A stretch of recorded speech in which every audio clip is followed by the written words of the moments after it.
Hi everybody, I'm Bill Sanders and this is Watch Art Side, the art and science of watch collection. Today what I want to do is that I want to take a look at a number of watches. I would say in some respects just about all of them are entry level. And I want to talk about each one in terms of some feature that I think would be helpful to know about if you're collecting watches. A lot of these things people don't think about, or if they, and a lot of these things, if you've been collecting watches, you may already know them. But anyway, I thought I'd put these together. And also they provide a variety of kinds of watches. Some people may want to collect all of the exactly the same kind. You can collect divers and more divers and more divers. And if that makes you happy, that's fine. I like variety, and so we're going to take a look at variety. Now, the first one I want to start with is the Hamilton Jazzmaster day and date. And this one is automatic, which simply means that your movement of your arm or your wrist winds itself. The caliber is an ETA 2834-2. Now, the different calibers, we're going to be talking about a lot of ETAs because usually the watches at the lower end have ETA movements. This particular one is $549 at a place called Shop One. Again, for people who say, well, I saw it for twice that much somewhere else, and be my guest. But there's something, let me say this too, is that a lot of people talk about the gray market. You've got the AD, I guess, which must be the white market, and then the gray market, and then the black market where you're buying stolen watches or something. But the gray market really isn't the gray market. It's really a secondary market. And believe me, watch manufacturers would be in big trouble if they didn't have a secondary market, because the secondary market is where they unload all of the watches they couldn't sell. Okay, so the first one is the Hamilton Jazzmaster day date. It's got the day up at the top and then the date down at the bottom. This next one, and $549 is the best price I could find, but you could find something better and or more expensive. Now this next one is a German watch called a Nomos Glashütte Club Campus 38.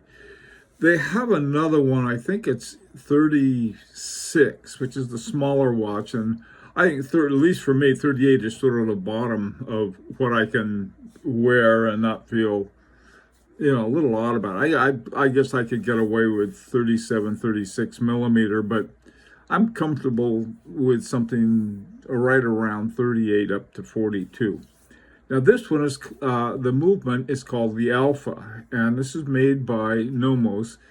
It was based on, to a great extent, on what was called the Petite 7001. It was bought by ETA and it was called ETA 7001.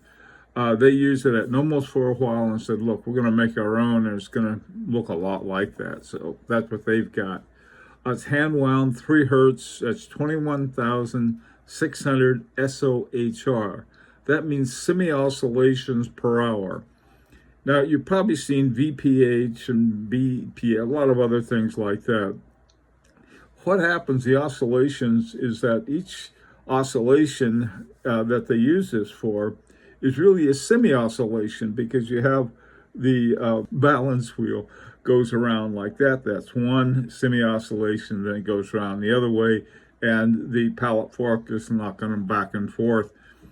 So you have semi-oscillations per hour. The first time I saw semi-oscillation per hour was when I was looking at some Lang & Heim watches, and Marco Lang used that term. I thought, well, that's accurate, so why not use it?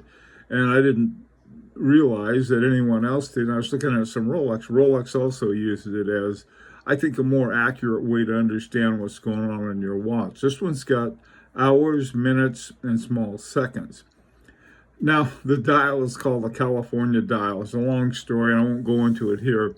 But the California dial has a mix of Arabic and Roman numerals. At the top up there, the 10, 12, and 2 are Arabic.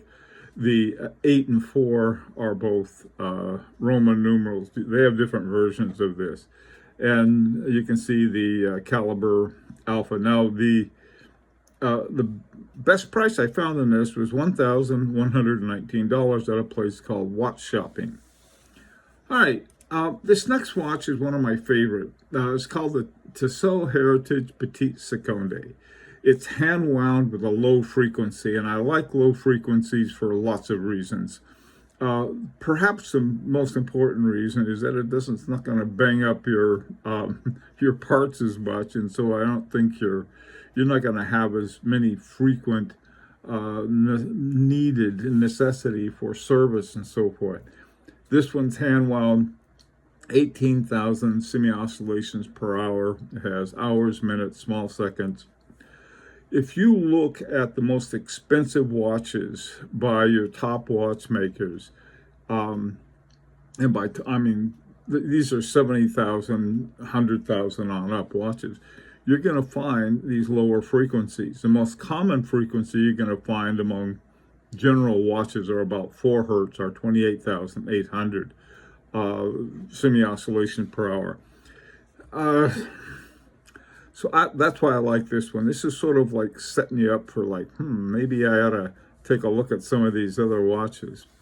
Now, this next watch is one of my favorites, one of a lot of people's favorites. $115 at Long Island Watch that I found, and it's called a Seiko 5. And there's a special little symbol that has Seiko with a little 5 inside of us, like a little shield. A watch, $115 watch. Well, this is it's very affordable, and it has a lot of historic innovation. The caliber is called 7S26C. It's got 41-hour reserve. It's 3 hertz, 21,600 semi-oscillation per hour. I like that. And it's an automatic. Now, here are the innovations. When this came out in 1963, it had what was called a Diaflex mainspring, a Diashock system, a shock absorber system, automatic winding, day-date indication, and water resistance. Now, those are the 5 innovations that are generally given, but Seiko has other 5, so you can use either one. One of the innovations that Seiko does mention is the crown at 4 o'clock. Why is the crown at 4 o'clock a big deal? Well, most of them right here at 3 o'clock, you can bang them up a lot easier. This one on a round watch, they got more protection down at 4 o'clock. Okay, now this next watch is 2 things. One, it's a dual time zone. Now, dual time zones are often called GMTs, for Greenwich Mean Time. But in reality, you can use them for 2 different times. I'm in the New York time zone, for example, and I'm doing some work with some guys in Geneva, Switzerland, and there's a 6-hour time difference. And so what I can do on a dual time zone, I can set 1 to Geneva and then 1 to my time zone. And so I'll know that if it's a certain time here, it's not going to be 3 o'clock in the morning here, and I'll wake them up. Now, this one also won a Grand Prix award, and I think it's important for you to take a look at the Grand Prix winners, and they have all these different categories. The most affordable one is called the Challenge category. And sometimes you'll find some good buys in what's called the diver category. And the Petite Aiguille category is for watches that are between 3,500 Swiss francs and 10,000 Swiss francs. Now, this is the interesting thing about this. The movement is called the caliber MB4810/405. MB is for MontBlanc. But it's really based on an ETA 7753. One of the characteristics of the 7753 is the chronograph, or the base movement of a 7750 is a chronograph. This one does not have a chronograph, but where they're doing things that would do chronograph stuff, they have adopted them to do a second time zone. So now this one, I was looking for the lowest price, and something interesting happened, and you might see this too. On eBay, I found one for $2,500 pre-owned. And then I went looking around for different ones, and I went to Amazon, and it was 3,000 something. I forgot what, just over 3,000, not a lot. So I went looking around. Then I went back to Amazon, and they had it at 2,800. I don't know why that happened, but here's a tip. If you go to Amazon, look first, and then go look at something else, and then go back and see if they've changed the price. But this is a watch that if you want to have one watch that you can have the bragging rights of having a Grand Prix winner, this isn't a bad choice, and it's the MontBlanc, so that's sort of a nice thing to have. Now this next watch, this is an interesting one because you can talk about movement grades. This is another German watch called Circula Pro Trail. It's relatively new. The picture isn't the best because they had a smaller one. I don't know why they did that. So I want to talk about two things with this watch. First of all, are movement grades, and the second thing is converting magnetic units.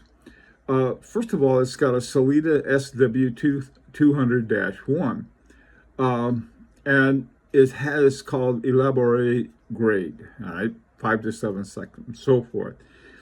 Now, Sellita, or most of the Sellitas, are copies of ETA movements. ETA quit selling outside of the Swatch group. ETA is owned by Swatch, and so they decided at some point, we're not going to sell them to everybody else. Now, during the time, they were running into such a high demand. At one time, they sublet a number of ETA movements to Sellita, and what the idea was that they can have exactly, they're just like ETAs, except Sellita's going to make them. And so if you can go look and find if you find a Sellita of different type, you can find what's the ETA equivalent of it. That has to do with having certain sizes and so on and so forth, that a watch company thinking of putting one of them into their watch will say, oh, well, I can put this into the watch that has an ETA XYZ, so I don't have to go and re-engineer or rework everything. Okay, so they have 4 different grades, and these same grades are used pretty much with ETA, which is very common, both of these movements, these Sellita. The first one is called standard, and it's adjusted to 2 positions. Now, what that means is that your watch like this is one position, and if you turn it upside down, that's another position. And so the more positions you adjust it in, the more accurate your watch is going to be, because unless you sit still all day at the same position, your watch may not be accurate because you use a lot of different positions. And so the more that they adjust it to, the more likely your watch is going to be more accurate. So the first grade is called the standard grade. The second is called the special or elaborate. Now this was what this particular watch has, and it's adjusted to 3 positions. So you have 1, 2, maybe 3, something like that. And it has an accuracy of 7 seconds a day, up to plus or minus 20 seconds a day. All right, now the top one is called the premium. It's adjusted to 5 positions, so that's a lot.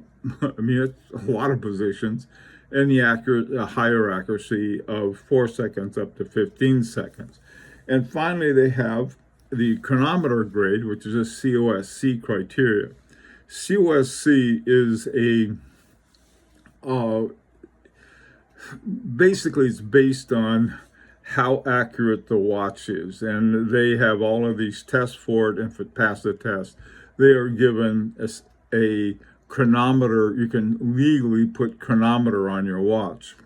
At least that's true with Swiss watches. Now, the other thing I want to talk about with this watch is looking at the price. It has €799, including VAT, value-added tax. Now, in order to know the price, let's say you're in the United States or England or someplace like that where they're using the dollars or the pounds or whatever, and you want to convert that. Well, first of all, you need to go to a conversion site, and you just put in the type of currency you want to see, and then then put in for the other one, and this type euros, and then you'll get it in your own currency. Now, what they've done here is sort of interesting, is that it's $799, includes VAT, and then it's $769 in dollars, excluding VAT. Why does it exclude VAT? Let's say the watch, well, in this particular watch, is a German watch. So in Germany, you pay something like about 20% VAT on top of the base price. So if they haven't done the calculations for you, what you have to do is figure out, just sort of divide it by 1.20 in order to find out what 20% of it would be, or 20% reduction. And so you take away that, then you have to convert it from euros to dollars, or euros to pounds, or euros to won or yen, or whatever currency you happen to be using. All right, now magnetic units on this one is another thing. It's got a lot of conversions going on here. This one, they state it at 80,000 AM, okay, with a soft core cage. Now, there's a famous Rolex watch called a Milgauss, and a Milgauss is 1,000 Gauss. That's for the mil, is for the 1,000, and the Gauss is for the Gauss. And they have an anti-magnetic cage in there. And instead of putting 1,000 Gauss, they put 80,000 AM. I guess it sounds more anti-magnetic. So anyway, so that's, if you have a reading that you're not sure what that means, you can go, they have conversions for different kinds of magnetic readings on a watch. So this has got a lot of interesting stuff to take a look at. Okay, now this last one is another one I want to talk about conversions. First of all, this is a diver. It has a Powermatic 80.611. That's something else I want to mention. 80.611 has a Navicron hairspring, okay, or a balance spring. And Navicron is made out of what we'll call traditional metals. With an 80-hour reserve, and this one also runs at 21,600 VPH. The Powermatic 80 has a number of different versions, and if it's 80.6, it's one version of Navicron, and they have 80.7, then 80.8. And 80.8 is that they're using silicone hairsprings. I don't care for that. I don't want silicone in my mechanical watches. For some, including all of Patek Philippe watches, is perfectly fine. But that's sort of one of those controversies, we'll say, and make up your own mind. Now, this one has CHF 880. Now, the interesting thing is that this one, it says recommended retail price, VAT included, which means they added, I think it's about 9%. The VAT in Switzerland is different than the EU VAT, which is 20%. I think it's also 20% in United Kingdom. Okay, so here you would figure out, okay, well, I want to add it to dollars. And so first of all, I would take off the VAT and then convert Swiss francs to dollars. Swiss francs and dollars are very, very close. They were, for a while, they were right at exactly the same. not too long ago, and now they seem to be very close to each other. Swiss francs are about $4 or something like that. But anyway, these are things that if you're going to be a watch collector, become familiar with them, not as a chore, but sort of one of the interesting aspects of collecting watches. I would really like to hear what you have to say. I would also like to hear any kind of say, hey, wait a minute, why don't you tell these guys about this? I want to hear that too. Any other opinions you have, opportunities to subscribe if you'd like. And until next time, this is Bill Sanders for Watch Art Sci, the art and science of watch collection.